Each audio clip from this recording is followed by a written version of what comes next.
All right, welcome back to another episode of Freedom Nutrition Live. I'm trying in the morning, see how we do here. Maybe I just felt a little more alert this morning, so I thought I'd hop in and do a quick live. So today, I actually wanted to talk about mindless overeating because I think this is something that happens more than we realize. And ultimately, maybe what this boils down to is we might think we're doing a lot of things right. And everything that we register consciously, it's like, yes, we're doing all these things, we're ticking all these boxes, and yet maybe we're not seeing the results that we want to see. And really, like many people unconsciously overeat and don't really realize it until after they finish a meal. And over time, what this ultimately leads to is like significant weight gain. But on the flip side, what this actually means as well is a pretty simple switch that you can make that can really, swing things in your favor when you're trying to get healthy. And so really, that's kind of what I want to touch on today is ultimately how can we and I like to make things practical, right? So how can we actually practice mindfulness? We hear this word mindfulness, but what does it mean to actually practice it and practice it in relation to mealtime and really taking back control from mindless overeating? And not only that, but also like being able to enjoy food, like really truly enjoy food, um, like never before. And so thinking about this, kind of the first question I have is when you sit down to eat, how do you actually feel? What's kind of going on? What's kind of running through your mind? Are you feeling rushed, relaxed, stressed, tired, distracted? Like for me, I used to work a couple of different heavy labor jobs, power line construction and oil field, and I'd come home from a hard day's work, and I'd sit down at the table, and I'd eat like it was it was my first meal in a month. There was one instance that kind of sticks out for me in particular, and it was when my wife put her hand on my shoulder and she said, "You're allowed to breathe," And I have to admit, like, in that moment, I wasn't too happy with her when she did that, because she brought my attention to my eating behaviors, which, I mean, I was already sensitive about because of my own, weight struggles. But, you know, that phrase really it stuck with me because here I am like 8 years later mentioning it.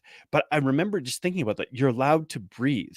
And it really got me thinking about my eating behaviors at mealtime. And I'd been eating like this for so many years. It was like this ingrained pattern. But just to share kind of maybe the opposite side of the spectrum. Recently, we went to a barbecue restaurant, and for anybody who lives locally, it's called Memphis Blues Barbecue, and it was really good. I got to admit. But so I just got a pretty simple meal. It was I think it was a pulled pork sandwich with beans and coleslaw. Good classic sort of southern barbecue type meal. And when it came out, my first thought was, "Oh, these are kind of small portions." And it's really interesting how we think about how over time portion sizes have kind of increased, and we've become really actually convinced that portion size equates value. But anyways, it's like, well, here we are. I'm here. This looks really good. I'm going to enjoy it. But because it's not like maybe huge portions. I need to slow down, and I really need to savor this because this isn't something I'm going to do a whole lot of. And so as I was eating this sandwich, normally the way I would have eaten it in the past is I just would have had it in my hands, and I would have just been going one bite after another and would not have put that sandwich down until, in fact, I wouldn't have put it down. The only way it was going to go down was going to be like in my stomach. But this time I was like, no, no, like, hey, if it seems like a small portion, I'm going to get as much enjoyment as I can out of this. And so every time I took a bite, I put my sandwich down, looked at my little boy, looked at my wife, chatted and connected. And, I think I got like more enjoyment out of eating that sandwich, that pulled pork sandwich. And at the end of the meal, I felt so incredibly satisfied. Like, I was actually like, oh man, by the time I was done, I didn't want to eat more. I couldn't eat more. And so it was really, really for me again. Sometimes like I have these moments where it's like, wow, okay, there really is something to this. And so I'm curious then when we think about it, if someone was to non-judgmentally observe your eating at say the dinner table, what might they notice about your eating habits? What would stick out to them? Again, is it that you eat rushed, distracted, eat fast, eat slow? I often joke that that my wife is the world's slowest eater, but that's how she's eaten it, and it's probably served her incredibly well, actually. And now it gets even slower because either one of us is usually trying to feed our little boy, and anyone who's got children knows what that's kind of like to try to feed a small human. And so, actually, what I try to do is I decided, I need to try to match her pace instead of finish my meals like 15 minutes before she does, because mine used to just disappear in a matter of moments. And actually, it's funny, not really funny, it's kind of tragic, but when I was going to university, a few years back, I kind of earned the nickname the Garburator. And I used to be proud of that nickname. That's kind of quite something to think about, that I used to have that nickname, but that was a reflection of how I ate, and not only how I ate my food, but like if other people were like going to throw something away that was looking kind of good, or remember, no, nope, I'll take that as well. So that was kind of like how I used to eat. So that's why I'm curious, if someone was to observe you, what do your eating patterns look like? And so I want to talk a little bit about this idea of mindful eating, because I think very often when we use like language like this, probably for the average person, it's not something we commonly think about. We don't usually think about like I'm gonna like sit down and eat mindfully. And so actually, I guess I'm curious then. Um, have you ever tried mindful eating? And if so, like what was it like for you? What was your experience? What did you notice about it? And so the way that I would just kind of define it in a nutshell is it's being present in the moment, like the practice of being present in the moment, and really just kind of observing what your senses are picking up. We talk about five senses. We actually have eight or nine. And I'm not going to list them all right now, but we have quite a few different senses. And so to be mindful is to not be thinking about the past, not be thinking about the future, but just in the present moment, going, what am I feeling right now in my senses? And at mealtime it might look something like kind of thinking about how the food looks on your plate. How does it taste? How does it smell? um what's the texture of it? I very often think about pizza, because pizza used to be a trigger food for me. I used to massively overconsume it. I could eat an entire pizza in one sitting. And now I think about like trying to taste all the different layers of a slice of pizza if I'm eating it. And very often I'll eat it with a fork and a knife, because that's just another way to kind of slow down that eating behavior. But here's another interesting one. Actually, when we think about mindfulness, it's like, does it bring up memories? That's an interesting one, because we could think about, because food is not just fuel, right? There's so many other things connected to food. Food is like the sharing of resources, human beings sharing resources in one sense. And so we think about like family, history, culture, celebration, social, and then maybe thinking about like, well, how does it make you feel? How does whatever you're eating, how does it make you feel? Do you feel good? Do you feel guilty? Do you feel, what are you feeling? And then maybe we could ask, well, why should we consider something like mindful eating? Why does it mean anything? And really, I would say it like this. I think that mindful eating is really an important first step if we want to address something like overeating or unconscious overeating behaviors. That's something like mindless snacking or excessive snacking or overeating at meal times. But I will say that mindfulness by itself may not be the only tool. Um, by itself that would maybe permanently curb overeating. But also mindfulness, and I'm really talking about in reference to mealtime here, but mindfulness is not just about sort of paying attention to our eating, but like the food, but also paying attention to maybe our emotions, paying attention to what we feel in our body. Like, oh, I've got a slight pain in my hip, or my knee's a little bit sore today because I went for a 2-hour bike ride yesterday. Noticing maybe the thoughts that are running through our head as we're eating that might actually be driving or influencing our eating behavior. So what we're trying to do here is we're trying to build like a self-care skill, really. And by building that actually allows us to like really move past the need to kind of compulsively overeat. And really, so here's what's cool, of course, because I'm so interested in the brain. This is like really my area of fascination. So not only are we like building skills, but this practice, like practicing mindfulness, has the potential to really rewire our brains. And that to me is actually pretty exciting. So our brains have this really cool property called neuroplasticity, and in I think in the brain hacking world, it's kind of a trendy term, but really it's something our brain does by itself. But what we're doing is we're influencing the direction of it, right? And so by practicing the ability to pay attention in the present moment, and not only just pay attention in the present moment, but pay attention to like our internal world, what is happening, you know, in my body right now, what is happening in my mind right now. We live in a world filled with constant distraction. You think about it, whether it's the constant noise of social media, the constant noise of 24/7 news cycles, always having music on, always having whatever. there's always noise. And so this ability to take a step back and go, what's happening in my world, my internal world? And by doing this, what we're actually doing is reshaping some neural pathways, some brain pathways. And what that ultimately means for us is it becomes easier and even getting closer to being automatic to regulate our behaviors and really maybe set, we could say, like, set effective limits. So we're inclined to make healthier food decisions.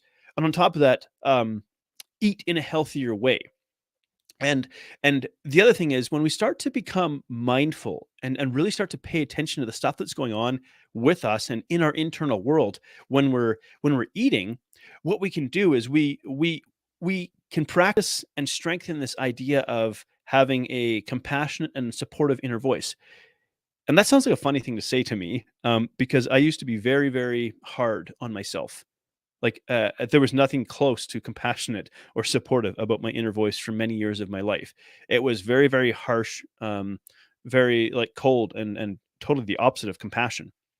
And so when we start to pay attention to why the behavior is happening, maybe we stop thinking about the story that, like, I have no willpower, I'm weak, I have no discipline, I'm a terrible person. Why do I keep doing this and beating ourselves up? When we actually pay attention to what's happening in our internal world, we go, oh, maybe this is why this is happening. And it doesn't mean that the behavior is necessarily helpful or good. Overeating isn't a good thing. But if we start to understand why it's happening and what's taking place in our internal world, we're less likely to maybe judge ourselves and beat ourselves up and get caught in the cycle of negative self-talk. And so getting to kind of the practical element that I wanted to touch on here, like, so how can we practice mindful eating? What does it actually look like? You know, and whenever I share stuff like this, I'm gonna go maybe 6 things I want to share. I'll have to look at my notes. But really, I just encourage you to listen with an open mind and say, what resonates with me? And you might want to jot down a couple of notes. And so kind of the first thing that I thought I'd touch on is, do you feel like you know what the difference is between physical and emotional hunger? And if so, like, what does physical hunger feel for you? Uh, feel like for you, I should say. What do you notice inside your body when you're physically hungry? And I like to call it like above the neck and below the neck hunger. And so, if you're experiencing below the neck hunger, that's actual physical hunger. What sensations do you feel in your body versus that impulsive craving that you might be feeling in your head that says, like, I need to eat a bag of Doritos right now, kind of thing. That's very different because that's very specific. And I almost like to think about what do we call it? Like the plain food test. Would I eat, a plain, like, would I eat celery? Would I eat an apple? Would I eat tuna? Would I eat rice cakes? Would I eat something very plain and unexciting right now?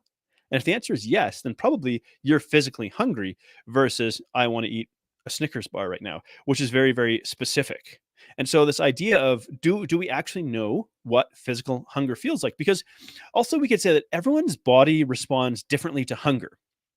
So it could be something like maybe your stomach growls, or maybe you start to have difficulty concentrating, or maybe you just feel like an empty sensation, kind of like in the center of your abdomen.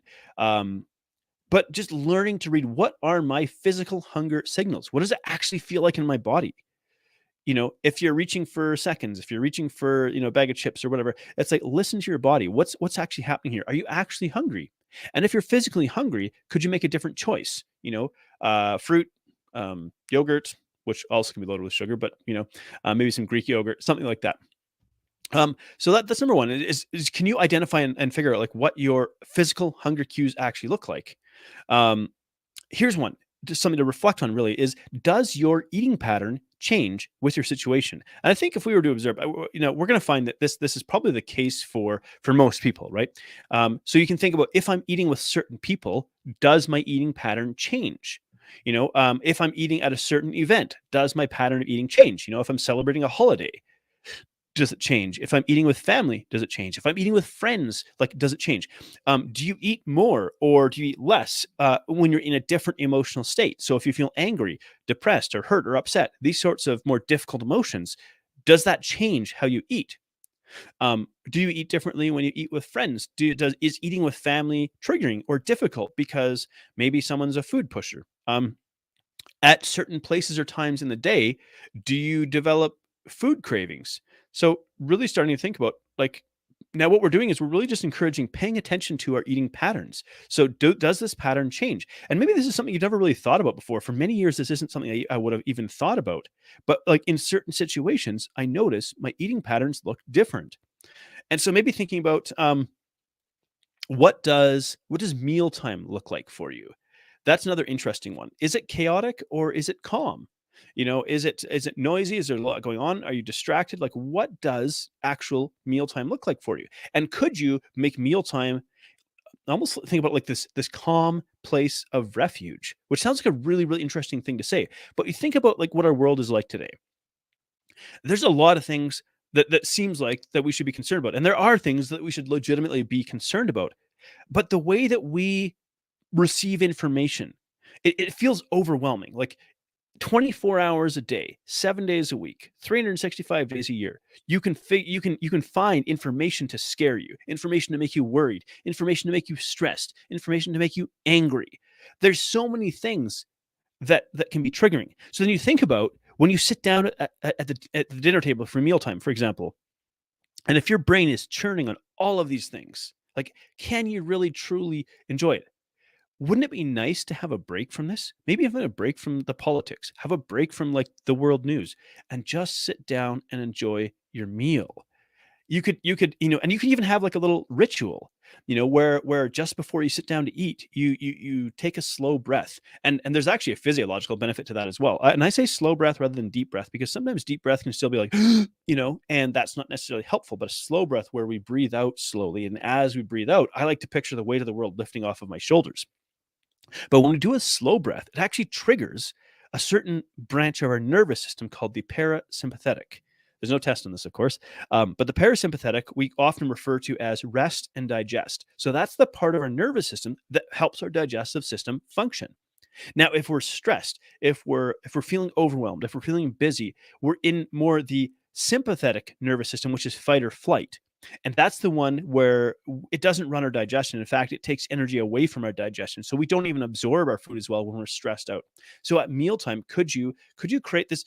Like I picture it just being like it's mealtime. We can let go of everything else and just be present with each other or present with our food and not worry about what's happening in the world and really just have this place of refuge. Turn off the news, turn off the music, put your screens away. I know for depending on what your beliefs might be, you could have something like a gratitude ritual before you start a meal. Just expressing thanks because there's a meal in front of you. There's food in front of you. That moment of just that pause where you go, okay, I'm here with this food. It's in front of me, and I want to appreciate it that it's there. Making it a place of refuge. Save the stressful stuff for a different time. And so really that kind of uh, ties into the next thing that I'm curious about. Are our screens present for you during mealtime? And if so, like what do you what are they doing for you? You know, because we go back to if we wanted to create mealtime as this place of refuge, this place of calm in a world that feels stressful, worrisome, and chaotic and frustrating, you know, screens aren't going to help that. And here's the other side. When it comes to like this idea of mindless overeating, when we eat with interesting when we eat with friends don't stop eating with friends, but when we eat with friends there is a tendency to overeat, but more actually with electronic devices we definitely overeat because we get distracted and we stop registering and we lose track of how much we're actually consuming, and again we're not paying attention to our internal world. So screens really pull our attention away from what it is that we're eating. And then I would think about, well, how long does it take you to eat a typical meal? If you were ever to set a timer, I mean, for me, I could make an entire plate of food disappear in like 3 minutes. It was kind of shocking when I think about it now. But I would just like be shoveling the food in. It was almost this like chaotic, compulsive behavior that I just couldn't slow down. And I really think what was happening in my circumstance is because of my struggles around weight, that I was feeling so like I wanted to eat the food because I wanted to enjoy it. Right. That food was giving me a break from all of my sort of the self-loathing thoughts that I had, the struggles I had around my body image, and things like that. So food was giving me a bit of a break from that on the one hand, but on the other hand, food was stressful for me because I was like, well, is this going to cause me to gain weight? And I really want to eat this because it's comforting me, but I'm troubled by eating this because I'm stressed out about eating this because it's going to cause me to gain weight. And so mealtime for me was like this really frustrating kind of place to be emotionally. And so one of the ways that I would respond to that was to eat really, really fast. But then ultimately I'd go, well, I want to eat more because there wasn't really time when I was eating meals like basically like a starving man who hadn't seen food for a month. Um, Really, it wasn't giving my body time to register that I'm actually eating food because it takes time for your stomach. So your stomach has receptors in it called stretch receptors. And as they expand, when you start to put food in there, they send a signal to your brain to turn off the hunger when it's sufficiently stretched. And so it can take up to 15 or even 20 minutes to actually get that signal properly. And so if you could think about this idea of and now I'm like curious, like, what does the thought of taking 15 minutes to eat a meal feel like for you? You know, I think about something like fast food. Uh, Fast food is like made to be eaten quickly because once it's cold, it doesn't taste nearly as good, you know. But it takes time for your brain to get that signal. And so, when you eat mindlessly, it's really and when you eat really rapidly, it's very difficult for your brain to pick up on that. So eating mindfully, of course, gets us a little more connected to how much we're eating. And ultimately, I think this brings to the final point that I want to share to kind of take it home, and that is: do you truly enjoy your meals? Do you actually enjoy sitting down and eating? Is it an enjoyable process or is it a frustrating process for you? And when I think about something like eating slowly, for me, I almost had to force myself to eat slowly in the beginning because I was so accustomed to eating incredibly fast. And it felt like I was being punished by kinda, like, forcing myself to eat slowly.